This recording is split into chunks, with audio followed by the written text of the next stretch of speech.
യതീംഖാന എന്ന പേരില് എവിടെയെങ്കിലും സ്ഥാപനം നടത്തിയിട്ട് ആ യതീം മക്കളാണെന്ന് പറഞ്ഞിട്ട് വാപ്പയുള്ള മക്കളെ യതീം മക്കളാണെന്ന് പറഞ്ഞ് പഠിപ്പിക്കുകയോ, അതല്ലെങ്കിൽ യതീം മക്കളായി തന്നെ ഉണ്ടെന്നിരിക്കട്ടെ അവർക്ക് കൊടുക്കുന്ന പൈസയിൽ നിന്ന് ആ യതീംഖാന നടത്തുന്നവരെ കഴിക്കുകയോ, അതല്ലെങ്കിൽ അതിന്റെ കമ്മീഷൻ പറ്റുകയോ ചെയ്ത ഉടമസ്ഥനായ രാജാതിരാജനായ മലിക്കുൽ മുലൂക്കായ അല്ലാഹ് പറയുകയാണ്,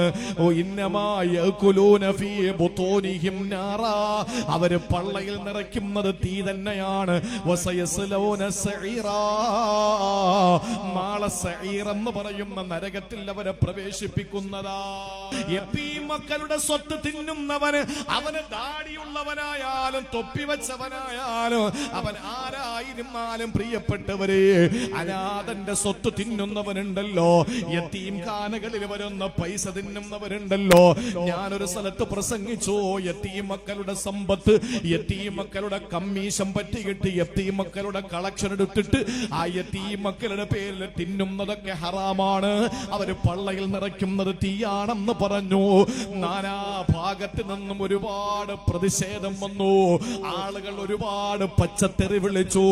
ഇന്നും ആ പ്രസംഗം ഏതെങ്കിലും സോഷ്യൽ മീഡിയയിൽ വന്നാൽ അതിന്റെ അടിയിൽ കമന്റ് രാജാക്കന്മാരെന്ന് പറയുന്ന കുറെ എണ്ണം അവരിപ്പോഴും എന്നെ തെറി വിളിച്ചുകൊണ്ടിരിക്കുകയാ.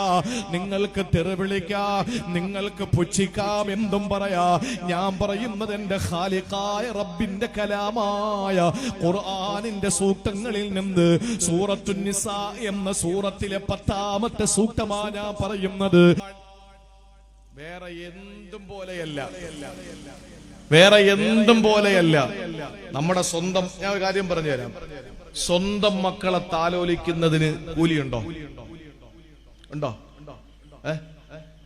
ഒരു കാട്ടറബി, ഒരു അയറാബി, ഒരു ആദിവാസി, അദ്ദേഹം മുത്തുനബിയുടെ അടുക്കലേക്ക് വന്നു. നബി സല്ലല്ലാഹു അലൈഹി വസല്ലം തങ്ങൾ ഹസൻ ഹുസൈൻ തങ്ങളുടെ ആ മടിയിലേക്ക് എടുത്തിരുത്തി തുരുതുരേ മുത്തം കൊടുക്കാൻ. ഹസൻ ഹുസൈൻ റളിയല്ലാഹു അൻഹുവിന് മുത്തം കൊടുക്കുന്നത് കണ്ടപ്പോ ഈ അയറാബിയായ ആദിവാസിയായ മനുഷ്യൻ ചോദിക്കുക, നബിയെ, നിങ്ങൾ പേരക്കുട്ടികളെ മുത്തം വെക്കുവോ, ചുംബിക്കുവോ? അള്ളാഹുവിന്റെ ഹബീബ് സല്ലല്ലാഹു അലൈഹി വസല്ലം പറഞ്ഞു, കരുണയുള്ളവർക്കല്ലേ അള്ളാഹു തആല കാരുണ്യം വർഷിക്കുകയുള്ളൂ. ഇതൊക്കെ കാരുണ്യത്തിന്റെ ഭാഗമാണ്. കുഞ്ഞുങ്ങളെ എങ്ങനെ മുത്തം കൊടുക്കണമെന്ന് പഠിപ്പിച്ചു മുത്തുനബി മുഹമ്മദ് മുസ്തഫ. ഇടത്തെ കൈകൊണ്ട് കുഞ്ഞിന്റെ പെടലിയിൽ പിടിച്ചിട്ട് വലത്തെ കൈകൊണ്ട് കുഞ്ഞിന്റെ ദാടിയല്ലിൽ പിടിച്ചിട്ട് അവന്റെ ചുണ്ടിൽ ചുംബനം കൊടുക്കണമെന്ന് പഠിപ്പിച്ച ലോകത്തിന്റെ അജയ്യനായ നേതാവ് അഷ്റഫുൽ ഖൽഖ് നബി മുഹമ്മദ് മുസ്തഫ സല്ലല്ലാഹു അലൈഹി വസല്ലം. കേരളത്തിലെ മുഖ്യമന്ത്രിയും ഗവർണറും തമ്മിൽ വാഗ്വാദം ഇപ്പോഴും തീർന്നിട്ടില്ല. മുൻ ഗവർണർ പോയിട്ടും ഇപ്പോഴും ഗവർണറും മുഖ്യമന്ത്രിയും തമ്മിലുള്ള പ്രശ്നങ്ങൾ തീരുന്നില്ല. ഒരുപാട് പ്രയാസപ്പെടുത്തി, ഒരുപാട് ബുദ്ധിമുട്ടിച്ചു കേരളത്തിന്റെ ജനതയെ, അല്ലേ? നിങ്ങൾ നോക്ക്, ഒരു ഗവർണറെ നീക്കം ചെയ്യുന്നു രാജ്യത്തിന്റെ പ്രധാനമന്ത്രി. ഏത് പ്രധാനമന്ത്രി? സയ്യിദുനാ ഉമർ ഇബ്നുൽ ഖത്താബ് റളിയല്ലാഹു അൻഹു. ആരാ ഗവർണർ? ഒരു ഗവർണർ, ഒരു സ്റ്റേറ്റിന്റെ ഗവർണറെ നീക്കം ചെയ്യാൻ ഗവർണർ ന്യായമായിട്ടും ചോദിക്കണമല്ലോ, എന്നെ എന്തിനാ നീക്കം ചെയ്യുന്നതെന്ന് ചോദിച്ചു. എന്നെ നീക്കം ചെയ്യുന്ന എന്തിനാ? അപ്പൊ ഗവർണറോട് പ്രധാനമന്ത്രി അഥവാ പ്രസിഡന്റ് മഹാനായ ഉമർ ഇബ്നുൽ ഖത്താബ് റളിയല്ലാഹു അൻഹു പറഞ്ഞു, നിന്നെപ്പറ്റി ജനങ്ങൾക്കൊരു പരാതിയുണ്ട്. എന്താ തങ്ങളെ എന്നെ പറ്റിയിട്ടുള്ള പരാതി?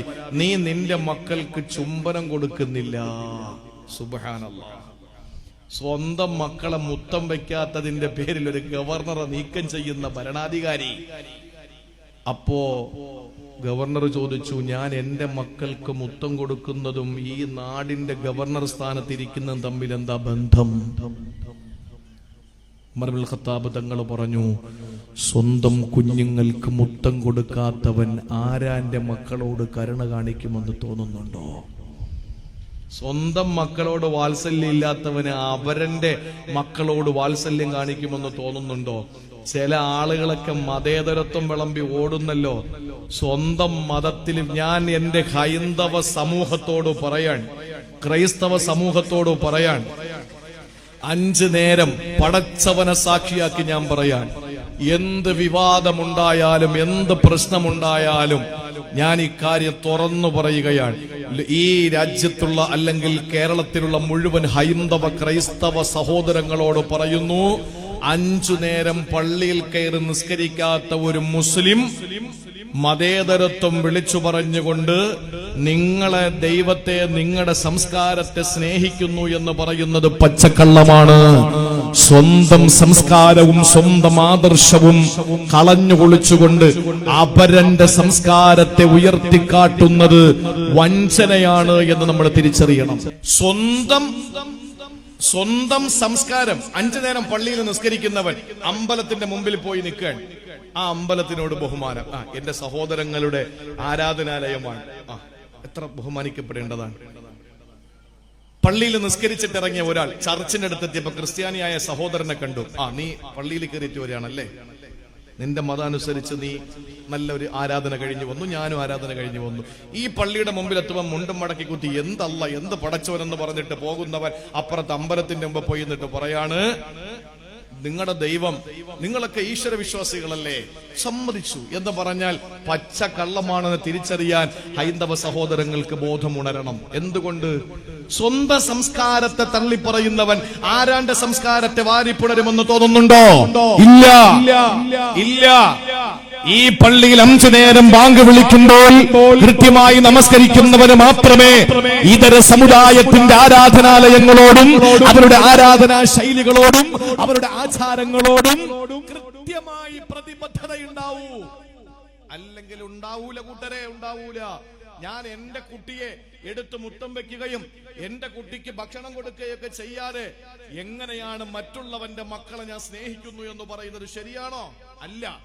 അതാ ഞാൻ ഈ പറഞ്ഞു വന്നത്. സാന്ദർഭികമായിട്ട് ഞാൻ പിന്നെ ഇത് പറഞ്ഞേ ഉള്ളൂ. നമ്മുടെ മക്കളെ എടുത്തൊന്ന് മുത്തം കൊടുക്കലും നമ്മുടെ മക്കളെ ഒന്ന് സന്തോഷിപ്പിക്കലും ഇബാദത്താണ്. എത്രത്തോളം അള്ളാന്റെ ഹബീബ് സല്ലല്ലാഹു അലൈഹി വസല്ലം നിസ്കാരം ചുരുക്കിയ ഘട്ടമുണ്ട്. എപ്പോഴാണെന്നറിയോ? നബിതങ്ങൾ ഇമാമത്ത് നിൽക്കുമ്പോ ദൂര നാടുകളിൽ നിന്ന് നബിതങ്ങളെ കാണാൻ വേണ്ടി വരുന്ന സഹാബാക്കളിൽ വിശ്വാസികളുടെ ഭാര്യമാര് അവര് പള്ളിയുടെ ഏതെങ്കിലും ഒരു ഭാഗത്ത് നിസ്കരിക്കുന്നുണ്ടാവും. അപ്പൊ ചോദിക്കും, അന്തേ ആ നബിതങ്ങളുടെ വീട്ടിൽ നിസ്കരിക്കാൻ സൗകര്യമില്ല? ഇല്ല. ആയിഷ ബീവി റളിയല്ലാഹു അൻഹ അടക്കമുള്ള നബിതങ്ങളുടെ പ്രിയപ്പെട്ട ഭാര്യമാരുടെ വീടിന്റെ അവസ്ഥ നമ്മൾ വായിച്ചവരും പഠിച്ചവരുമല്ലേ. നബിതങ്ങൾ സുജൂദിലേക്ക് പോകുമ്പോൾ ആയിഷ ബീവി കാല് വലിക്കുമായിരുന്നു.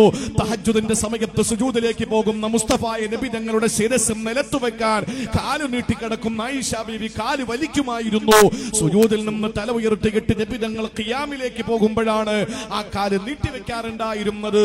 ഒന്ന് സ്വസ്ഥമായിട്ട് കിടക്കാനോ ചരിഞ്ഞു കിടക്കാനോ ഒന്ന് സുജൂദ് ചെയ്യാനോ ഉണ്ടായിരുന്ന അസൗകര്യമുണ്ടായിരുന്ന വീടുകളായിരുന്നില്ലേ പ്രിയപ്പെട്ട ഭാര്യമാരുടെ വീടുകൾ. അതുകൊണ്ട് ദൂരനാടുകളിൽ നിന്ന് വരുന്ന പ്രിയപ്പെട്ട സഹോദരിമാര് പള്ളിയിലാണ് നിസ്കരിക്കുക. അങ്ങനെ നിസ്കാരത്തിൽ നബിതങ്ങൾ കൈകെട്ടി നിസ്കാരം തുടർന്നു കൊണ്ടിരിക്കുന്നതിനിടയിൽ കുട്ടികൾ ഇങ്ങനെ കരയാൻ തുടങ്ങും. കുട്ടികൾ കരച്ചിൽ നിർത്തണമെങ്കിൽ മാതാക്കൾ കുട്ടികളെ എടുക്കണം. മാതാക്കൾ കുട്ടികളെ എടുക്കണമെങ്കിൽ റസൂലുള്ള നിസ്കാരം അവസാനിപ്പിക്കണം. അവർക്ക് സലാം വീട്ടണ്ടേ. കുട്ടികൾക്ക് വേണ്ടി നിസ്കാരം പെട്ടെന്ന് പിന്നെ നിസ്കാരം ധൃതി വെച്ച് നിസ്കരിച്ച സന്ദർഭം എത്രയോ ഹദീസുകളിൽ കാണാം. ഇനി നിസ്കാരം നീട്ടിക്കൊണ്ടുപോയ സംഭവം നിങ്ങൾക്കറിയോ? നബിതങ്ങൾ സുജൂദിൽ കിടക്കുമ്പോ ഹസൻ ഹുസൈൻ റളിയല്ലാഹു അൻഹുമ നബിതങ്ങളുടെ തോളത്ത് കയറി ഇരുന്നിട്ട് ആന കളിച്ചു. നബിതങ്ങൾ സുജൂദിൽ കിടക്കുമ്പോ ആ തലയിൽ കയറി ഇരുന്ന ആന കളിച്ച ഹസൻ ഹുസൈൻ സയ്യിദാ ശബാബി അഹ്ലിൽ ജന്ന, രണ്ടുപേരും സ്വർഗത്തിന്റെ നേതാക്കന്മാരാണ്. ആ തല ഉയർത്തിയാൽ എന്റെ പേരക്കിടാങ്ങൾ നിലത്തു വീണ് അവർ എന്തെങ്കിലും ആപത്ത് സംഭവിക്കുമോ എന്ന് ഭയപ്പെട്ടുകൊണ്ട് നബിതങ്ങൾ സുജൂദിൽ തന്നെ കിടക്കുമായിരുന്നു. തല പെട്ടെന്ന് പൊന്തിക്കുമായിരുന്നില്ല. അപ്പൊ കുട്ടികൾക്ക് വേണ്ടി നിസ്കാരം ദീർഘിപ്പിക്കുകയും കുട്ടികൾക്ക് വേണ്ടി നിസ്കാരം ചുരുക്കുകയും ചെയ്ത കാരുണ്യത്തിന്റെ പ്രവാചകൻ, ചുംബനം കൊടുക്കേണ്ടത് എങ്ങനെയെന്ന് പഠിപ്പിച്ച പ്രവാചകൻ, മക്കളെ താലോലിക്കുന്നത് പുണ്യകരമാണ് എന്ന് പഠിപ്പിച്ച പ്രവാചകൻ. അള്ളാന്റെ റസൂൽ എന്താ പറഞ്ഞത്? വാപ്പയില്ലാത്ത കുട്ടി, യതീം കുട്ടി, വാപ്പയില്ലാത്ത കുട്ടിക്കാണ് യതീം എന്ന് പറയാ. വാപ്പ മരണപ്പെട്ടു പോയി, പ്രായപൂർത്തി എത്തിയില്ല, ആ കുട്ടിക്കാണ് യതീം എന്ന് പറയാം. യതീം എന്ന് പറഞ്ഞാൽ പ്രായപൂർത്തി എത്തിയതുമില്ല, വാപ്പ മരണപ്പെടുകയും ചെയ്തു. വാപ്പ ഗൾഫിൽ പോയതല്ല, വാപ്പ വിരാജപേട്ടയിൽ ജോലിക്ക് പോയതല്ല, വാപ്പ കോയമ്പത്തൂര് പണിക്ക് പോയതല്ല. യതീം എന്ന് പറഞ്ഞാൽ വാപ്പ മരിച്ചുപോയി. ഉമ്മായ വേറെ കല്യാണം കഴിച്ചാലും ഈ കുട്ടിയുടെ പേര് യതീം എന്നാണ്. ഉമ്മയുടെ പേര് മാറി, വിധവ എന്ന പേര് മാറി, പക്ഷേ മകൻ യതീം എന്നുള്ള പേര് മാറുന്നില്ല. ആ കുട്ടി അടുത്ത് നിൽക്കുമ്പോൾ ആ കുട്ടി അടുത്തു നോക്കി നിൽക്കുമ്പോൾ സ്വന്തം കുഞ്ഞിനെ വാരിക്കോരി എടുത്ത് ലാളിക്കല്ലേ. എന്തുകൊണ്ടാ? കുഞ്ഞുങ്ങളെ എടുത്ത് ലാളിക്കുന്നത് പോലും ആരാധനയുടെ ഭാഗമാണെന്ന് പഠിപ്പിച്ച അള്ളാന്റെ മുത്ത് റസൂല് പറയുകയാണ്, അനാഥ മക്കളുടെ മുമ്പിൽ വെച്ച് സ്വന്തം മക്കളെ താലോലിക്കല്ലേ, അവർക്ക് നിങ്ങൾ ചുടുചുംബനങ്ങൾ കൊടുക്കല്ലേ. എന്തുകൊണ്ടെന്നറിയോ? പടച്ചോനെ, എനിക്ക് വാപ്പയുണ്ടായിരുന്നെങ്കിൽ എനിക്കും ഇതുപോലെ മുത്തം കിട്ടുമായിരുന്നല്ലോ, എന്റെ വാപ്പ എന്നെ സ്നേഹിക്കുമായിരുന്നല്ലോ എന്നൊരു പൊന്നുമോന്റെ മനസ്സിനകത്ത് വേദന വന്ന അത് അള്ളാഹ്ക്ക് സഹിക്കൂല. ഈ അനാഥ മക്കളുടെ മഹത്വം അറിയാൻ ഒന്നുകൂടി പറയാ. ആരംഭപ്പൂവായ ഹബീബ് ഉമ്മ ആമിന ബീവിയുടെ ഉദരത്തിൽ നിന്ന് റബീഉൽ അവ്വൽ മാസം 12-ാം തീയതി പല അഭിപ്രായങ്ങളും ഉണ്ടായിരിക്കവേ റബീഉൽ അവ്വൽ 12-ലാണെന്ന് ഭൂരിപക്ഷ അഭിപ്രായം. ആ 12-ന്റെ അന്ന് തിങ്കളാഴ്ച സുബഹി സമയത്ത് മക്കയിലെ ഉദയം ചെയ്യുമ്പോ വാപ്പ ഖബറിലല്ലേ, വാപ്പയെ കണ്ടില്ല അല്ലാഹുവിന്റെ റസൂല്, വാപ്പ അല്ലാഹുവിന്റെ ഹബീബിനെയും കണ്ടില്ല. അനാഥനായ പിറന്നു വീണ ആരംഭപ്പൂവായ നബിതങ്ങളെ അനാഥനാക്കി അല്ലാഹുവിന്റെ റസൂലിനെ ജനിപ്പിച്ചെങ്കിൽ അത്രയും മൂല്യമാണ് അനാഥ മക്കൾക്കുള്ളത്. ഒരിക്കൽ അവിടെ നിന്ന് പറഞ്ഞതെന്താണ്? 2 വിരലുകൾ ചൂണ്ടിക്കാണിക്കുന്നു. ഹിൻസറും ബിൻസറും ഉസ്തയും മുസബ്ബിഹയും ഇബ്ഹാമും 5 വിരലുകളല്ലേ നമുക്കുള്ളത്. അതിൽ ഉസ്ത എന്ന മധ്യവിരലോ മുസബ്ബിഹ എന്ന ചൂണ്ടുവിരലോ അല്ലാഹുവിന്റെ റസൂല് ചേർത്ത് വെച്ചിട്ട് പറയുകയാണ്, അന വകാഫിലുൽ യതീമി ഹകദാ, ഞാൻ ഈ വിരലാണെങ്കിൽ ഈ മധ്യവിരൽ അനാഥനെ സംരക്ഷിക്കുന്നവനാണ്, ഞാനും അനാഥനെ സംരക്ഷിക്കുന്നവര് നാളെ സ്വർഗത്തിൽ ഇതുപോലെയാണെന്ന് മുഖ്ബിറേ സാദിഖ് നബിതങ്ങൾ പഠിപ്പിച്ചെങ്കിൽ ഹദ്ദാദിലെ എന്റെ പ്രിയപ്പെട്ടവരെ, അനാഥ മക്കൾക്കുള്ള മഹത്വം ചെറുതല്ല. അവരെ ചൂണ്ടിക്കാണിച്ചിട്ട് പള്ള നിറയ്ക്കുന്നവരെ, അനാഥ മക്കളെ എടുത്ത് കാണിച്ചിട്ട് ഭക്ഷണം കഴിക്കുന്നവരെ, അവർക്ക് കിട്ടേണ്ട സ്വത്ത് അപഹരിക്കുന്നവരെ, ജ്യേഷ്ഠൻ മരിച്ചുപോയി, ജ്യേഷ്ഠത്തി മറ്റൊരു കല്യാണം കഴിച്ചുപോയി, ഇന്ന് ജ്യേഷ്ഠന്റെ കുട്ടി യതീമാണ്, 10 or 11 വയസ്സേ ഉള്ളൂ, ജ്യേഷ്ഠൻ ഒരുപാട് സ്വത്തുണ്ടായിരുന്നു, അവൾക്കുള്ള സ്വത്തൊക്കെ എഴുതി കൊടുത്ത് അവളെ വിട്ടു വേറെ കല്യാണം കഴിച്ചുപോയി.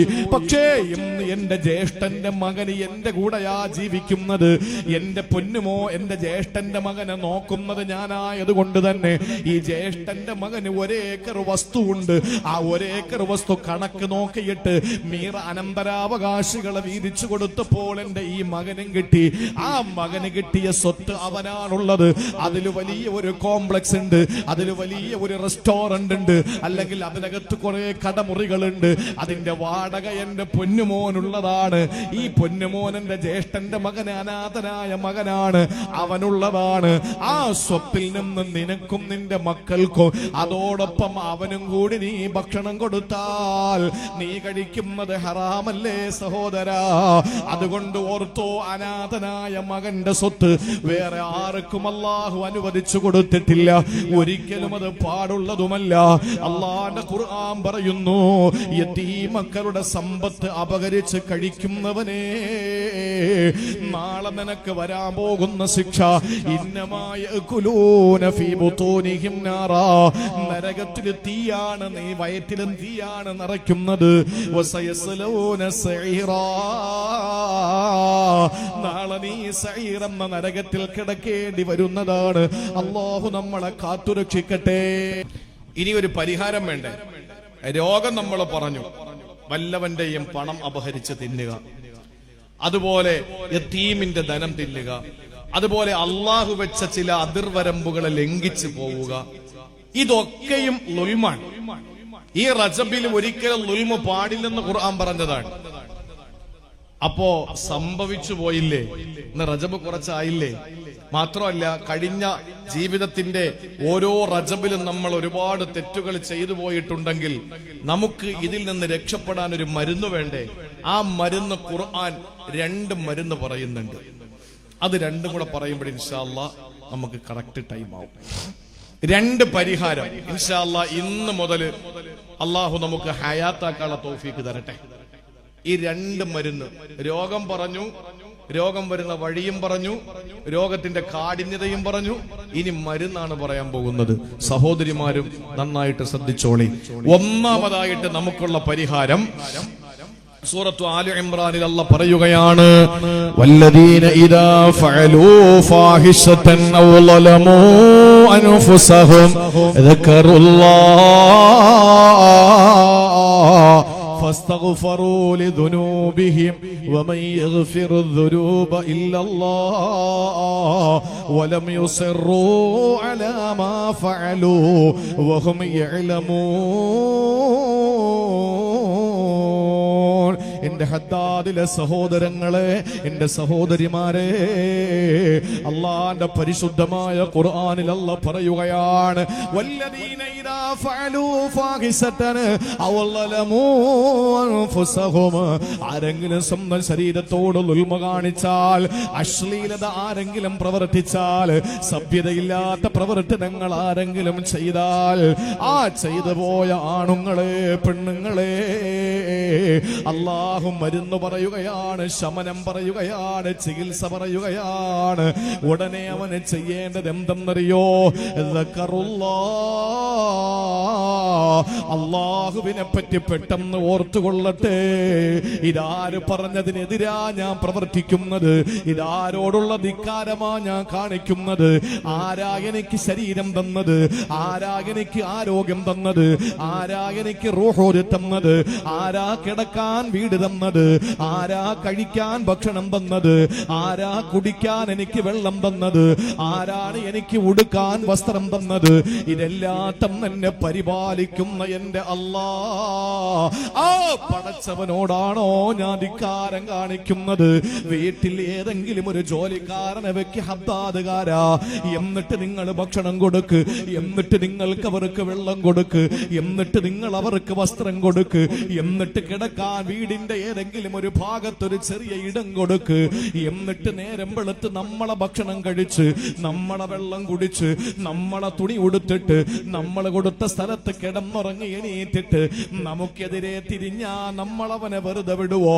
അവനെ നമ്മൾ പിന്നെ വെള്ളം കൊടുക്കുവോ? അവനെ നമ്മൾ പിന്നെ ഭക്ഷണം കൊടുക്കുവോ? അവന് പിന്നെ നമ്മളെ കിടക്കാൻ ഇടം കൊടുക്കുവോ? അവനെ നമ്മൾ പിന്നെ ചേർത്ത് നിർത്തുമോ? ഇല്ല. അവനെ നമ്മൾ പടിയടച്ച് പിണ്ടം വെക്കൂലേ?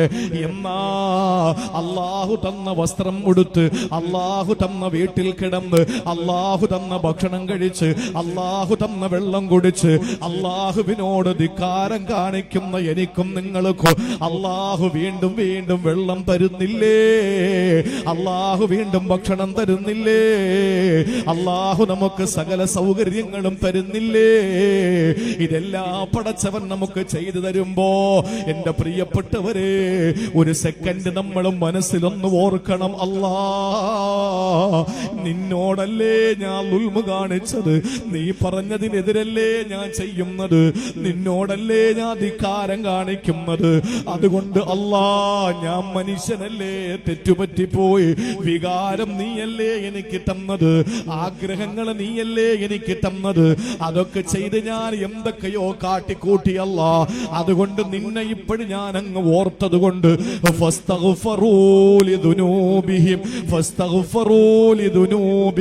ചെയ്ത പാപങ്ങൾ അല്ലാഹുവിനോട് പറഞ്ഞിട്ട് ഇസ്തിഗ്ഫാർ ചെയ്യണം. സഹോദരങ്ങളെ, ചിന്തിക്കണേ. ഈ റജബിന്റെ ഓരോ രാത്രിയും പകലും കടന്നു പോകുമ്പോ നമുക്ക് ചെയ്യാൻ പറ്റുന്നതായി പറയുന്നത്, അല്ലാഹനെ ഓർക്കണേ. ഒരു കള്ള് നിന്റെ കയ്യിൽ കിട്ടുമ്പോൾ, ഒരു പലിശ നീ വാങ്ങുമ്പോൾ, ഒരു ലോട്ടറി ടിക്കറ്റ് നിന്റെ കയ്യിൽ കിട്ടുമ്പോൾ, ഹറാമായൊരു കാര്യം നീ ചെയ്തു പോകുമ്പോൾ, നിസ്കാരത്തിന്റെ സമയം കഴിഞ്ഞ് നീ നമസ്കാരം ഉപേക്ഷിച്ചു കൊണ്ടിരിക്കുമ്പോ പെട്ടെന്ന് നിന്റെ വാരിയെല്ല് കൊണ്ട് മൂടപ്പെട്ട ഹൃദയത്തിന്റെ ഉള്ളറകളിൽ പടച്ചോനേന ചിന്ത വരണം. ആ ചിന്ത നിന്നെ എവിടെ എത്തിക്കണം? അല്ലാഹുവിനോട് പൊറുക്കലിനെ തേടുന്നതിന് വേണ്ടി നിന്റെ മനസ്സിനെ പാകപ്പെടുത്തണം. നിന്റെ മനസ്സിൽ ഇസ്തിഗ്ഫാർ, നിന്റെ ഹൃദയത്തിൽ ഇസ്തിഗ്ഫാർ ഇസ്തിഗ്ഫാർ പൊട്ടിവിടരണം. എന്നിട്ട് റബ്ബിനോട് ചോദിക്കണം, അല്ലാ പുറത്തു തരൂലേ റബ്ബേ? നിനക്ക് ഞങ്ങളല്ലാത്ത നല്ല നല്ല ദാസന്മാരുണ്ട്, കോടിക്കണക്കിന് ഔലിയാക്കളുണ്ട്, ആരിഫീങ്ങളുണ്ട്. അവര് ജീവൻ നൽകി, സമ്പത്ത് നൽകി, ഒരുപാട് നൽകി. ഇതൊന്നും തരാത്ത പാപികളാ ഞങ്ങള്. ഞങ്ങൾക്ക് നീ മാത്രമല്ലേ ഉള്ളൂ. അതുകൊണ്ട് ഞങ്ങൾക്ക് പുറത്തു തന്നൂടെ പടച്ചോനെ? ആരും നിന്നോട് ചോദിക്കില്ലല്ലോ അല്ലാ. ആരാണ് പടച്ചോനല്ലാതെ പൊറുക്കാനുള്ളത്? വേറെ ആരാ? അള്ളാഹു ചോദിക്കുന്നു, അല്ലാ അല്ലാതെ നിങ്ങൾക്ക് ആരടാ പൊറുക്കാനുള്ളത്? ഈ ദുനിയാവിൽ ആരെങ്കിലും ഒരു തെറ്റ് ചെയ്ത് നോക്ക്, എന്നിട്ടടുത്തുള്ള കാഞ്ഞങ്ങാട് പോലീസ് സ്റ്റേഷനിൽ നിങ്ങൾ ചെല്ല്. എന്നിട്ട് നിങ്ങൾ പറ, ഞാൻ ഒരുത്തനെ കൊന്നുവെന്ന്, അല്ലെങ്കിൽ ഞാൻ ഒരിടത്തുനിന്ന് മോഷ്ടിച്ചു എന്ന് പറ. ഇതാണ് മോഷ്ടിച്ച തൊണ്ടി മുതലെന്ന് പറഞ്ഞ് നിങ്ങൾ പോലീസ് സ്റ്റേഷനിലേക്ക് കയറി ചെന്നാ നിങ്ങൾക്ക് ശിക്ഷ ഉറപ്പാണ്. പക്ഷേ ഒരു തെറ്റ് ചെയ്തിട്ട് അള്ളാന്റെ മുന്നിലെത്തിയിട്ട് പറ, എന്റെ അല്ലാ ഞാനത് ചെയ്തു, ഞാനത് ചെയ്തത് തന്നെ അഹങ്കാരത്തോടെയല്ല ചെയ്തു പോയി അല്ലാ എന്ന് പറഞ്ഞാൽ രക്ഷ ഉറപ്പാണ്. ഖാലിഖായ റബ്ബിന്റെ മുമ്പിൽ കുറ്റമേറ്റു പറഞ്ഞാൽ രക്ഷപ്പെടൂ. മഖ്ലൂക്കുകളായ ഭരണാധികാരികളുടെ മുമ്പിൽ തെറ്റേറ്റു പറഞ്ഞാൽ ശിക്ഷിക്കപ്പെടൂ. അതുകൊണ്ട് അല്ലാഹ് അല്ലാതെ വേറെ ആരാ നിങ്ങൾക്ക് പൊറുക്കാനുള്ളത്? അതുകൊണ്ട് പടച്ചോനെ ഓർത്തിട്ട് പെട്ടെന്ന് ഇസ്തിഗ്ഫാർ ചൊല്ലി അല്ലാഹുവിനോട് പൊറുക്കലിനെ തേടൂ സമൂഹമേ. കഴിഞ്ഞ 2024 ആടാനും പാടാനും ബേക്കൽ ഫോർട്ടിലും അതുപോലെ തന്നെ കടൽ തീരങ്ങളിലും പോയത് മുസ്ലിം പെണ്ണുങ്ങളില്ല എന്ന് നിങ്ങൾക്ക് പറയാൻ പറ്റുമോ? ആർഭാട കല്യാണങ്ങൾ നടത്തിയില്ല എന്ന് പറയാൻ പറ്റുമോ? അള്ളാഹ്ക്ക് പൊരുത്തമില്ലാത്ത കാര്യങ്ങൾ ചെയ്തിട്ടില്ല എന്ന് പറയാൻ പറ്റുമോ? ഇനി എന്നത്തേക്ക് മാറ്റിവെക്കുകയാണ് പശ്ചാത്താപം? എന്ന് നിങ്ങൾ തൗബ ചെയ്യാനാ? ഏത് സമയത്ത് അള്ളാഹുവിനോട് പൊറുക്കലിനെ ചോദിക്കാനാ? അതുകൊണ്ട് എന്നോടും നിങ്ങളോടും എനിക്ക് പങ്കുവെക്കാനുള്ളത്, പറയാനുള്ളത്, അള്ളാഹുവിനോട് കരങ്ങൾ ഉയർത്തിയിട്ട് പ്രാർത്ഥിച്ചോ.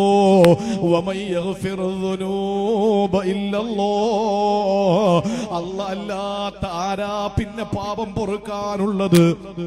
അതുകൊണ്ട് തെറ്റ് ചെയ്തുകൊണ്ടിരിക്കുമ്പോ പെട്ടെന്ന് പടച്ചവനെ ഓർത്തിട്ട് അള്ളാഹുവിനോട് ഇസ്തിഗ്ഫാർ ചെയ്തു മടങ്ങിക്കോ.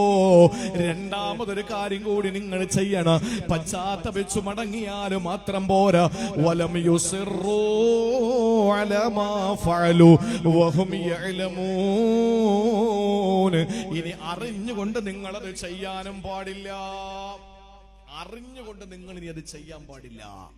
ചെയ്തു പോയി തമ്പുരാനെ, ഞാൻ എന്താ ഇനി ചെയ്യാ? അതിന് വഴിയുണ്ട്. പെട്ടെന്നല്ലായ ഓർക്ക്. എന്റെ സഹോദരങ്ങളെ, രാത്രി എത്ര സുരക്ഷിതമായി നമ്മൾ കിടന്നുറങ്ങുന്നു അല്ലേ? ഫലസ്തീനിലെ മക്കൾക്ക് കിടന്നുറങ്ങാൻ കഴിയുന്നില്ല. രാത്രി ബോംബ് വന്ന് തലയിൽ വീഴുക. കഴിക്കാൻ ഭക്ഷണം അല്ലാഹു നമുക്ക് തന്നു. രുചികരമായ ഭക്ഷണം, രുചികരമായ ഭക്ഷണം, ഇഷ്ടംപോലെ ഭക്ഷണം നമുക്ക് ഒരു കുറവുമില്ല. നാളെ കാസർഗോഡ് ജില്ലയിൽ മാത്രം അറിയപ്പെട്ട ഭക്ഷണമുണ്ട്. അത് വല്ലാത്ത ടേസ്റ്റുമാണ്. എന്താണ്? പള്ളിക്കറി അല്ലേ? പള്ളിക്കറി എന്നല്ലേ? നല്ല ടേസ്റ്റാണ്. അള്ളാഹു നമുക്ക് നാവിന് അതിന്റെ രുചി അറിയാനുള്ള ആ ഒരു ശേഷി തന്നത് കൊണ്ടല്ലേ ഈ പള്ളിക്കറിയുടെ രുചി നമ്മൾ അറിയുന്നത്. ഇത്രയും ആളുകൾ തള്ളുന്നത് എന്തിനാണ്? നാളെ പകലിവിടെ എന്തായിരിക്കും? അവർക്ക് വീട്ടിൽ 1 കിലോ ഇറച്ചി വാങ്ങാൻ കഴിയാത്തത് കൊണ്ടാണോ? അല്ല. അവരുടെ വീട്ടിൽ ഇതൊന്നും ഇല്ലാത്തത് കൊണ്ടാണോ? അല്ല. ഭക്ഷണത്തോട് അമിതമായ പ്രിയമുള്ളത് കൊണ്ടാണോ? അല്ലേ അല്ല. പിന്നെയോ, ഹദ്ദാദിലെ പരിപാടിയുടെ സമാപനത്തിൽ നിന്ന് കിട്ടുന്ന ബറക്കത്തിന്റെ ഭക്ഷണം വീട്ടിൽ കൊണ്ടുപോയി കഴിക്കുമ്പോ അതിനോളം ടേസ്റ്റ് വേറെ ഒരു സ്ഥലത്തൊന്നും അവർക്ക് കിട്ടില്ല. ഇതെന്താ നിങ്ങൾക്ക് തിരിച്ചറിയാൻ നാവിന് ശേഷിയല്ല തന്നത് കൊണ്ടല്ലേ? റീജിയനിയൽ കാൻസർ സെന്റർ എന്ന RCCയുടെ അകത്തളങ്ങളിൽ രുചി എന്താണെന്ന് അറിയാൻ കഴിയാതെ, തൊണ്ടയ്ക്ക് താഴെ ഉമിനീരിറക്കാൻ കഴിയാതെ കഴിയുന്ന എത്ര രോഗികളാ കാസർഗോഡ് ജില്ലയിലെ എത്ര രോഗികളെ ഞാൻ RCCയിൽ വെച്ച് കണ്ടിട്ടുണ്ട്. പ്രിയപ്പെട്ട സഹോദരങ്ങളെ, മലബാറിലും മാവേലിയിലും പരശുറാമിലും വന്ദേ ഭാരതിലും അതുപോലെ തന്നെ ഇവിടുന്ന് മാംഗ്ലൂർ തിരുവനന്തപുരം എക്സ്പ്രസിലും ഒക്കെ കയറുമ്പോ തലയിലൂടെ മുണ്ടിട്ടും കയ്യിൽ വലിയ ഒരു ഫയലുമായിട്ടൊക്കെ കാസർഗോഡുകാര് കയറാറുണ്ട്. എവിടെ പോകുന്നു എന്ന് ചോദിക്കുമ്പോ RCCയിലെ ചികിത്സയില. അങ്ങനെയുള്ള ആളുകൾക്ക് എന്ത് പള്ളിക്കറി, അവർക്ക് എന്ത് പള്ളി നേർച്ച, അവർക്ക് എന്ത് മട്ടൻ, എന്ത് ബീഫ്, ഒന്നുമില്ല. അവർ ജീവൻ നിലനിർത്താൻ വേണ്ടി, വേദന ഒന്ന് കുറയ്ക്കാൻ വേണ്ടി ഓടുക. ഇത്രയും സൗകര്യം അള്ളാഹു തന്നില്ലേ? ഈ കാണുന്ന ഒരു ലിറ്റർ വെള്ളത്തിന് എന്താ ഇവിടെ വില? മിനറൽ വാട്ടറിന്റെ ഒരു കുപ്പി വെള്ളത്തിന് എന്താ വില? 15 രൂപ അല്ലേ? 15 രൂപയാണ് 1 ലിറ്റർ വെള്ളത്തിന്റെ വില. വീട്ടിലിരിക്കുന്ന ടാങ്ക് എത്ര ലിറ്ററാ? 5000 2000 വീട്ടില് വാട്ടർ ടാങ്കോ 1000-500 ഒക്കെ ടാങ്കല്ലേ സാധാരണ കാണുള്ളൂ. 2000 ഒക്കെ കാണും, വലിയ വീടല്ലേ. നിങ്ങൾ ഇങ്ങ അറ്റം വാ, 1000 ലിറ്ററിന്റെ ഒരു ടാങ്ക്. ദിവസവും രാവിലെ മോട്ടർ ഇട്ട് വെള്ളം നിറയ്ക്കൂലേ? 1 ലിറ്റർ വെള്ളത്തിന് എത്ര പൈസ? 15 രൂപ. വീട്ടിലിരിക്കുന്ന വാട്ടർ ടാങ്ക് 1000 ലിറ്റർ ഒരു ദിവസം മുടങ്ങാതെ ടാങ്കിൽ വെള്ളം നിറയ്ക്കാറുണ്ട്. അപ്പോ 15 × 1000 എത്രയായി? ഒരു ദിവസം എത്ര 1000 രൂപയുടെ വെള്ളം ഉപയോഗിക്കുന്നു? ഒരാഴ്ചത്തെ കണക്കെടുക്ക്, ഒരു മാസത്തെ കണക്കെടുക്ക്, ഒരു കൊല്ലത്തെ കണക്കെടുക്ക്, എന്നിട്ട് കൂട്ടി നോക്ക്. വല്ലത് നമ്മൾ അറിയുന്നുണ്ടോ? അള്ളാഹു എന്ന സർവാധിനാഥനായ പടച്ചോ നമുക്ക് തരുന്ന വെള്ളത്തിന്റെ മഹത്വം എന്തെങ്കിലും നമ്മൾ അറിയുന്നുണ്ടോ? ഒരു തുള്ളി വെള്ളം കിട്ടാതെ, ഒരു തുള്ളി വെള്ളം കിട്ടാതെ, ഒരു ഉരുള ഭക്ഷണം കിട്ടാതെ കേരള സംസ്ഥാനത്തിന്റെ ജനാധിപത്യത്തിന്റെ ശ്രീകോവിലായ സെക്രട്ടേറിയറ്റിന്റെ തൊട്ടടുത്ത് മന്ത്രിപുങ്കന്മാരുടെ മൂക്കിന് താഴെ പാവപ്പെട്ട ഒരു സഹോദരൻ കഴിഞ്ഞ ഏതാനും വർഷങ്ങൾക്ക് മുമ്പ് തിരുവനന്തപുരത്ത് അനന്തപുരിയില് ഒരു പാവപ്പെട്ട അമ്മയുടെ മകൻ വീട്ടിൽ കഴിക്കാനൊന്നുമില്ലാത്തതിന്റെ പേരിൽ പത്രക്കാര് പിന്നീടാണ് അറിയുന്നത്. അവസാനം വലിയ വാർത്തയായി ആശുപത്രിയിൽ ആ കുട്ടിയെ അഡ്മിറ്റ് ചെയ്തു. കഴിക്കാൻ ഒന്നും കിട്ടാത്തതിന്റെ പേരിൽ പച്ച മണ്ണ് വാരി തിന്നു. ഇതൊക്കെ അള്ളാഹു നമ്മുടെ മുന്നിൽ വലിയ ദൃഷ്ടാന്തമായി വെച്ചതാണ്. ഇതൊന്നുമില്ലാതെ മട്ടൻ വേണ്ടെന്ന് പറഞ്ഞാൽ ഉടനെ അടുത്ത പാത്രത്തിരിക്കുന്ന ബീഫ് എടുക്കാൻ, ബീഫ് വേണ്ടെന്ന് പറഞ്ഞാൽ അടുത്ത പാത്രത്തിരിക്കുന്ന ചെമ്മീൻ എടുക്കാൻ. എന്തൊക്കെ വിഭവങ്ങളാ അള്ളാഹു തന്നത്! വല്ല കുറവുണ്ടോ? കഴിക്കാൻ നമുക്ക് വേണ്ട. ഇന്നിപ്പോ എന്റെ സഹോദരന്റെ വീട്ടില് ഭക്ഷണം റെഡിയാക്കി വന്ന സലീമിച്ച അടക്കം അവസാനം നിർബന്ധിച്ചിട്ടാണ് അവര് കഴിച്ചത്. ആർക്കും ഭക്ഷണം വേണ്ട. പക്ഷേ കഴിക്കാൻ എവിടെന്ന് എന്തെങ്കിലും കിട്ടിയാൽ കഴിക്കാൻ ആഗ്രഹത്തോടെ നടക്കുന്നവർ. വർഷങ്ങൾക്ക് മുമ്പ് നമ്മൾ വലിയ വാർത്തയായി വായിച്ചത് സുഡാനിലെ കറുത്ത ബാലൻ ഒട്ടകത്തിന്റെ മലദ്വാരത്തിൽ തുറന്നു പിടിച്ച വായും പിടിച്ചുകൊണ്ട് നിൽക്കുകയാണ്.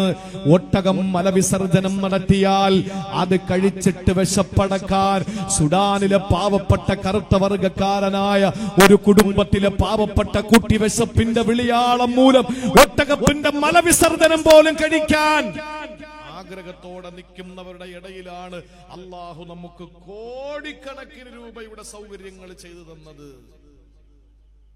ആലോചിച്ച് നോക്ക്. എന്നിട്ട് നമ്മൾ അല്ല പറയുന്നു ഇങ്ങോട്ട് വാടാ, നമ്മൾ പറയുന്നു പോടാ നിന്റെ പണി നോക്കി. എന്നിട്ട് സമ്പാദം വെക്കുക. അല്ല ഇല്ല. അള്ളാഹ്ക്ക് എന്താ പണി? സോഷ്യൽ മീഡിയ തുറന്നു നോക്കാൻ വയ്യ.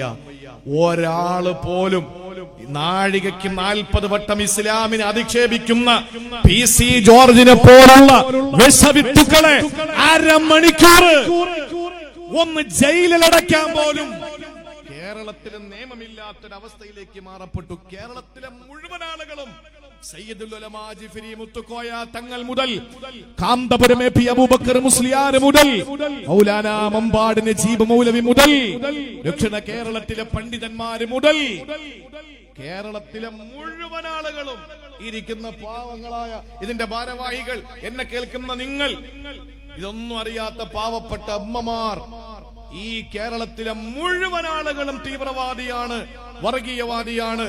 ഇവനെ ഒക്കെ പാകിസ്ഥാനിൽ വിടണോന്ന് പറഞ്ഞപ്പോ പത്രക്കാരി ചോദിച്ചു, പാകിസ്ഥാനിൽ പോവാ ഇന്ത്യ നിന്റെ തന്തയുടെ വകയാണോ എന്ന് ചങ്കൂറ്റത്തോടെ ചോദിച്ചു. ഞാൻ അറിയാതെ എണീറ്റ് നിന്നു ആ വാർത്ത കണ്ടപ്പോ. ഞാൻ ആ ചോദിച്ചവനെ കിട്ടിയിരുന്നെങ്കിൽ അവൻ പറയുന്നത് ഞാൻ വാങ്ങിക്കൊടുത്തേനെ ഒരു 5 ദിവസത്തേക്ക്. അത്രേ ഉണ്ടാവുള്ളൂ എന്റെ. നിന്റെ തന്തയുടെ വകയാണോടോ എന്ന് ചോദിച്ചില്ലേ?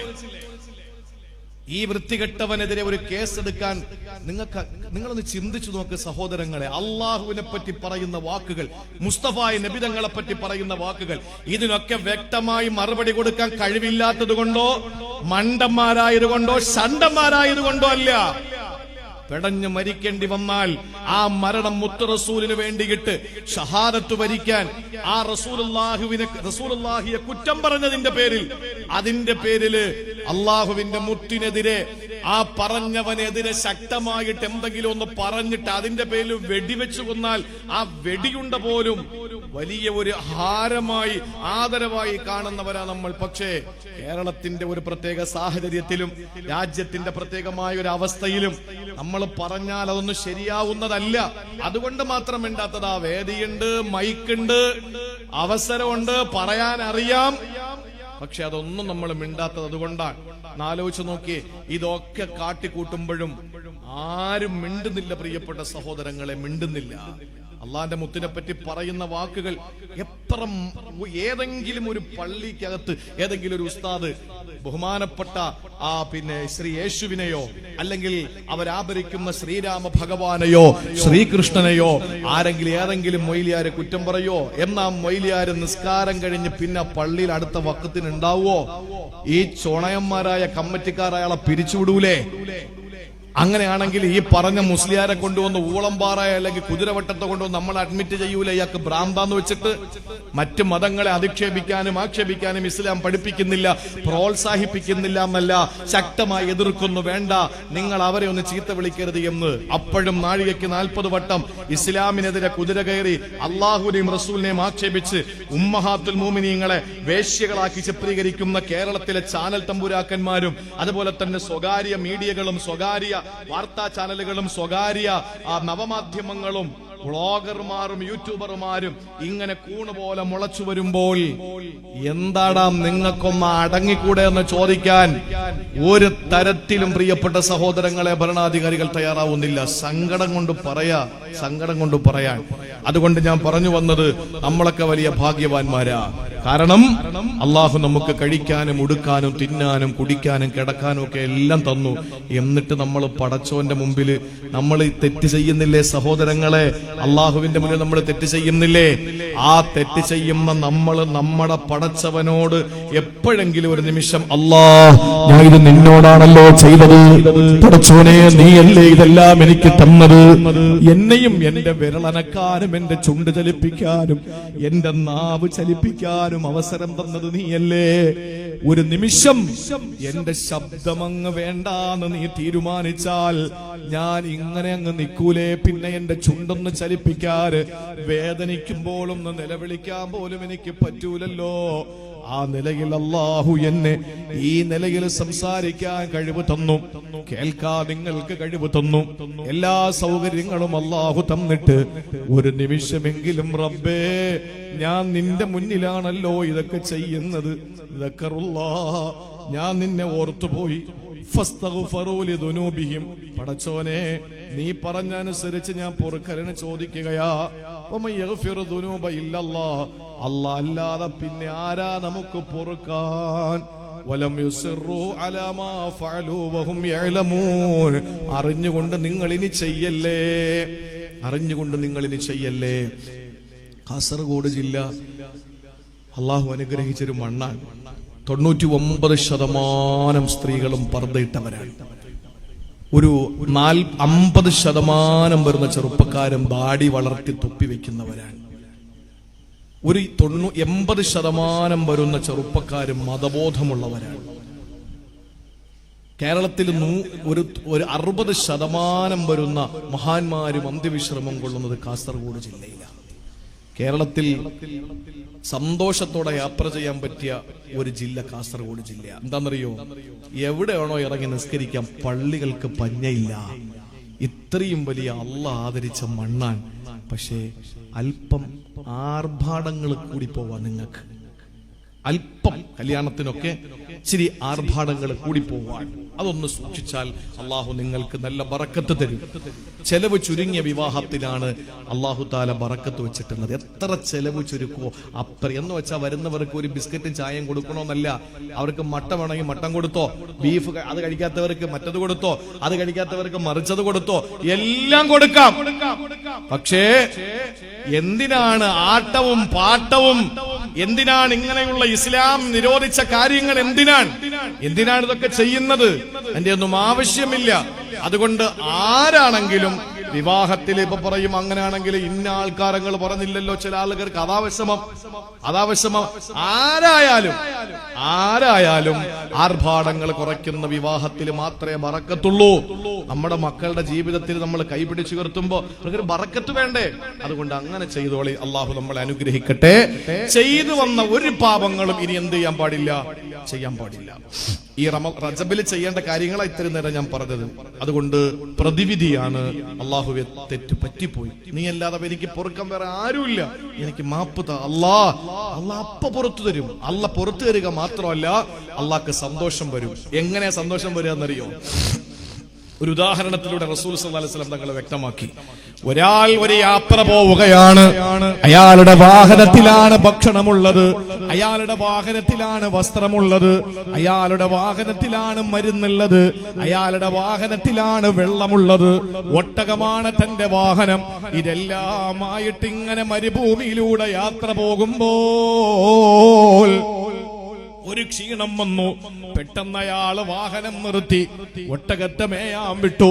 എന്നിട്ട് അയാൾ ഒരു മരത്തിന്റെ ചുവട്ടിൽ കിടന്നുറങ്ങി. അല്ലാ കണ്ണു തുറന്നപ്പോൾ ഒട്ടകമില്ല. വാഹനം പോയി എന്നതിനപ്പുറത്ത് എന്റെ വെള്ളം അതിനകത്താ, എന്റെ ഭക്ഷണം അതിനകത്താ, എന്റെ വസ്ത്രം അതിനകത്താ, എന്റെ മരുന്ന് അതിനകത്താ, എനിക്കൊന്നുമില്ലല്ലോ. ആ ഒരു സങ്കടത്തോടെ വിഷമിച്ച് നിൽക്കുമ്പോ ആ വാഹനം അവന്റെ മുന്നിൽ വന്നുപെട്ടു. ആ പെട്ടെന്ന് തന്നെ ഒട്ടകം ഇതെല്ലാം കൂടി അവന്റെ മുന്നിലേക്ക് അങ്ങ് വരുമ്പോ ഇവൻ സന്തോഷത്തിൽ മതിമറന്നുകൊണ്ട് പറഞ്ഞു, അല്ലാഹുമ്മ അന്ത അബ്ദീ വഅന റബ്ബുക. പടച്ചവനെ, നീ എന്റെ അടിമയാണ്, ഞാൻ നിന്റെ ഉടമയാണ്. നീ എന്റെ അടിമ, ഞാൻ നിന്റെ ഉടമ. എന്തെങ്കിലും പ്രശ്നമുണ്ടോ? അതില് ഉണ്ടോ?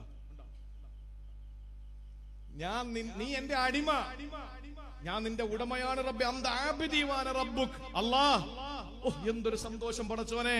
എന്റെ തുണി, എന്റെ ഭക്ഷണം, എന്റെ വെള്ളം, എന്റെ മരുന്ന്, എന്റെ വാഹനം എല്ലാം എനിക്ക് കിട്ടി. അല്ലാഹുവേ, നീയല്ലേ എനിക്ക് കൊണ്ടെത്തിച്ചത്. നീ എന്റെ അടിമയാ പടച്ചവനെ, ഞാൻ നിന്റെ ഉടമസ്ഥനാ. അല്ലാഹ്, എന്തെങ്കിലും വ്യത്യാസമുണ്ടോ? തെറ്റിപ്പോയില്ലേ? അഷ്റഫുൽ ഖൽഖ് പറഞ്ഞു, ഖദ് അഖ്തഅ, അവന് പിഴച്ചു എന്ന് പറഞ്ഞാൽ സന്തോഷത്തിന്റെ ആധിക്യത്തിൽ ഇവൻ സ്ഥലകാല ബോധം അങ്ങ് മറന്നു. യവന്റെ വായിൽ തന്നെ വന്ന വാക്ക് തെറ്റിപ്പോയി. സന്തോഷം കൊണ്ട് റബ്ബുക്ക്, നീ എന്റെ അടിമ, ഞാൻ നിന്റെ ഉടമയാണ് തമ്പുരാനെ എന്നങ്ങ് അറിയാതെ പറഞ്ഞുപോയി. അവന് തെറ്റുപറ്റിപ്പോയി. അത്രയും വലിയ സന്തോഷം. ചിലപ്പോ സന്തോഷം കൊണ്ട് വാപ്പായി കയറി ആളിയാ എന്ന് വിളിക്കുന്നത് പോലെ, സന്തോഷം കൊണ്ട് വാപ്പായി കയറി അളിയാന്നങ്ങ് വിളിച്ചെന്നിരിക്കട്ടെ. അപ്പോഴോ അല്ല, അളിയനല്ല, വാപ്പ എന്ന് പറഞ്ഞാൽ സന്തോഷം അങ്ങോട്ട് അലതല്ലിയിട്ട് അങ്ങോട്ട് സന്തോഷം എരച്ചങ്ങോട്ട് കയറി. അത്രയും വലിയ സന്തോഷമാണ് അല്ലാഹു അഫ്റഹു മിൻ ഹാദാ. ഇതിനേക്കാൾ സന്തോഷം ആർക്ക്? അള്ളാഹുവിന് ഉണ്ടാവും. എപ്പോഴാ? ഇവനുണ്ടാകുന്ന ഈ സന്തോഷത്തെക്കാൾ അള്ളാഹുവിന് സന്തോഷമുണ്ട്. എപ്പോഴാണ്? കാസർഗോഡ് ജില്ലയിലെ ഹബ്ബാർ നഗറിലുള്ള ഒരു മദ്യപാനി അള്ളാഹിനോട് പറയുന്നു, എന്റെ പൊന്ന് പടച്ചോനെ, ഞാൻ ഒരുപാട് മദ്യപിച്ചു. ദാ ഇന്ന് നിന്നോട് പറയുന്നു, എനിക്ക് പൊറുക്കാൻ നീ അല്ലാതെ ആരുമില്ല.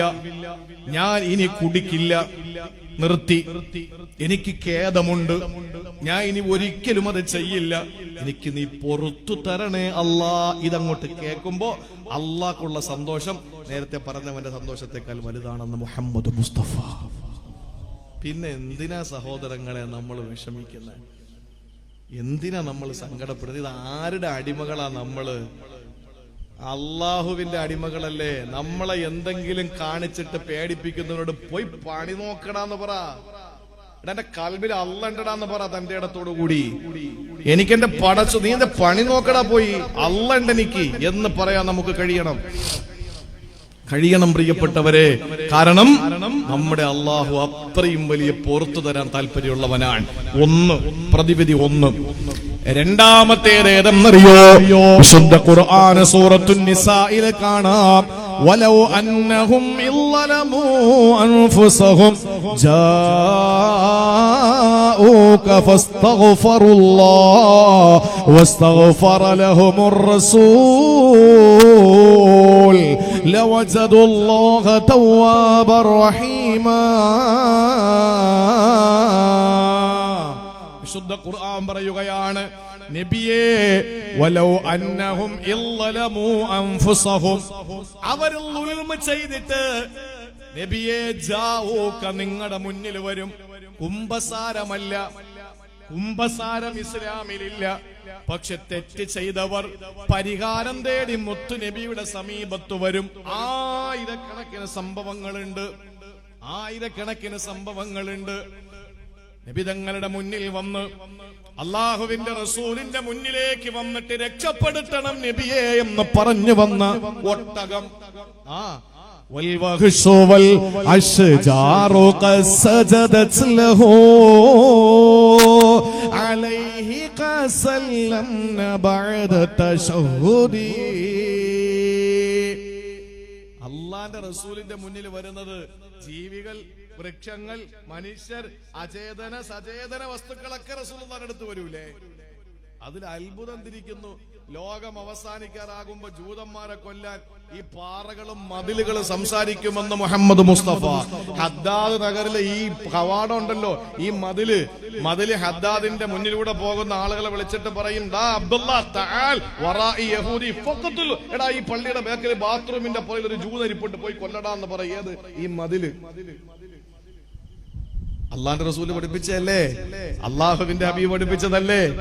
അപ്പോ സാധാരണക്കാരനായ ഞാൻ ഉദാഹരണം പറയാം, കാസർഗോഡുകാരനോട് ഇവിടത്തെ പാറകൾ സംസാരിക്കുമെങ്കിൽ ഈ പാറകളെ സൃഷ്ടിക്കാൻ കാരണഭൂതരായ മുത്തിനോട് പാറ സംസാരിക്കുന്നതിൽ എന്താ അത്ഭുതമുള്ളത്? ഒരത്ഭുതവും ഇല്ല. വൃക്ഷങ്ങൾ സംസാരിക്കും. ഒട്ടകം വന്നിട്ട് പറയാ രക്ഷപ്പെടുത്തണം. എന്താ പ്രശ്നം?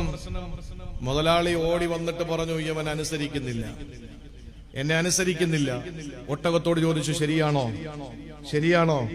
ഒട്ടകം പറഞ്ഞു, ആദ്യം ഇയാളെ യജമാനനെ അനുസരിക്കട്ടെ, പിന്നെ എന്റെ യജമാനനായ ഇയാളെ ഞാൻ അനുസരിച്ചോളാം. എന്താ വിഷയം ചോദിച്ചപ്പോഴാ പറഞ്ഞത്, ഇയാൾ അള്ളാഹ്ക്ക് സുജൂദ് ചെയ്യാത്തവനാ. സ്വന്തം യജമാനന് സുജൂദ് ചെയ്യാത്തതിന്റെ പേരിൽ ഒരു മൃഗം ആ മനുഷ്യൻ അടിമയായ അള്ളാഹുവിന്റെ അടിമയായ ഒട്ടകത്തിന്റെ യജമാനന്റെ മുമ്പിൽ അനുസരണക്കേട് കാണിക്കുകയാണ്. ആ പരാതി പരിഹരിച്ചു അള്ളാഹുവിന്റെ ഹബീബ് സല്ലല്ലാഹു അലൈഹി വസല്ലം. അതുകൊണ്ട് നബിതങ്ങളുടെ മുന്നിൽ പാപം ചെയ്ത ആളുകൾ വരും. എന്നിട്ടോ അള്ളാഹുവിനോട് പൊറുക്കലിന ചോദിക്കും. വസ്തഗ്ഫറ ലഹുമുർ റസൂൽ, അള്ളാഹുവിന്റെ റസൂൽ അവർക്ക് വേണ്ടി പൊറുക്കലിന ചോദിക്കും. അങ്ങനെ സംഭവിച്ചാൽ ലവജദുല്ലാഹ തവ്വാബർ റഹീമാ, അള്ളാഹുവിനെ നിങ്ങൾക്ക് പശ്ചാത്താപ സ്വീകരിക്കുന്ന കരുണയുള്ളവനായി എത്തിക്കും നബിയേ. ഓ സമൂഹമേ, നിങ്ങൾക്ക് കാണാം, ഇത് റസൂലുള്ളാഹിന്റെ വഫാത്തിന് ശേഷം അത്തബിയുടെ ഒരു സംഭവം ഉണ്ട്. റൗളാ ഷരീഫിന്റെ മുമ്പിൽ ചെന്നിട്ട് നബി തങ്ങളുടെ അടുത്ത് പറയാ, അത്തബി റളിയല്ലാഹു ഇങ്ങനെ ഇരുന്നിട്ട് പറയാ, യാ റസൂലല്ലാഹ്, ഞാൻ ഒരു പാപം ചെയ്തു. അപ്പോഴാണ് ഈ ആയത്ത് എനിക്ക് ഓർമ്മ വന്നത്. വലൗ അന്നഹും ഇല്ലലമു അൻഫുസഹും ജാഊക ഫസ്തഗ്ഫറുല്ലാഹ വസ്തഗ്ഫറ ലഹുമുർ റസൂൽ ലവജദുല്ലാഹ തവ്വാബർ റഹീമാ. ഈ ആയത്ത് കേട്ടത് മുതൽ എനിക്ക് അങ്ങയുടെ മുമ്പിൽ വരണമെന്ന് തോന്നി. ഞാൻ വന്നു നബിയേ, എന്റെ പടച്ചവനോട് പറ എനിക്ക് പുറത്തു തരാൻ. അദ്ദേഹം എഴുന്നേറ്റങ്ങ് പോയി. എന്നിട്ട്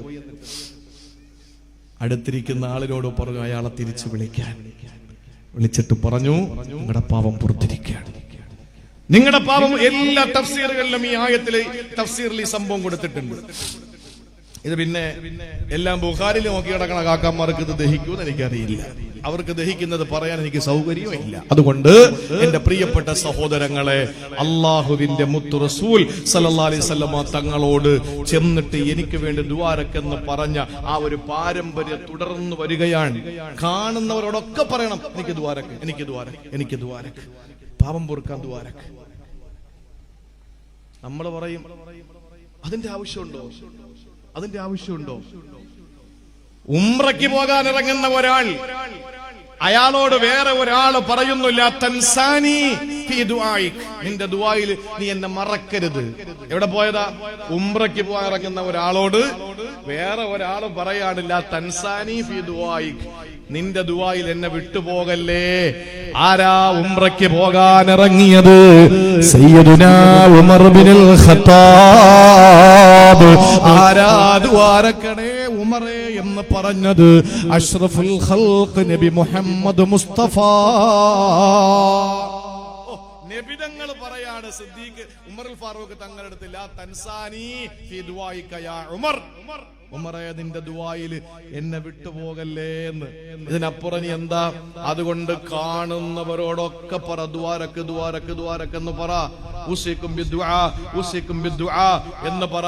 എപ്പോഴും എത്ര എത്ര മഹാന്മാര് കാണുമെന്നറിയോ? അവരങ്ങോട്ട് ദുആ ചെയ്യും, പടച്ചോനെ എന്നോട് ദുആ കൊണ്ട് വസിയത്ത് ചെയ്തവർക്ക് നീ പുറത്തു കൊടുക്കണേ എന്ന് ദുആ. എന്നാൽ എങ്ങനെയെങ്കിലും നമ്മുടെ പാപം ഒന്ന് പുറത്തു കിട്ടും. ഒന്ന്, അള്ളാഹുവിനോട് പൊറുക്കലിനെ ചോദിക്കണം. രണ്ട്, മറ്റുള്ളവരെ കൊണ്ട് പൊറുക്കലിനെ തേടിപ്പിച്ചുകൊണ്ടേയിരിക്കണം. ഇത് രണ്ടും ചെയ്യുമെങ്കിൽ റജബിൽ നമ്മൾ പരിശുദ്ധരായി. റജബിൽ നമ്മൾ പരിശുദ്ധരായി. അള്ളാഹു നമ്മളെ നന്നാക്കി തരട്ടെ. അള്ളാഹു നമ്മളെ നന്നാക്കി തരട്ടെ. അതുകൊണ്ട് പുണ്യമായ ഈ പവിത്രതയുള്ള റജബ് മാസം, മിൻഹാ അർബഅത്തുൻ ഹുറും, 4 മാസങ്ങൾ പവിത്രമാണ്. ദുൽഖഅദയും ദുൽഹിജ്ജും അതുപോലെ മുഹറവും പിന്നെ റജബുമാണ്. ആ റജബിലാണ് നമ്മളുള്ളത്.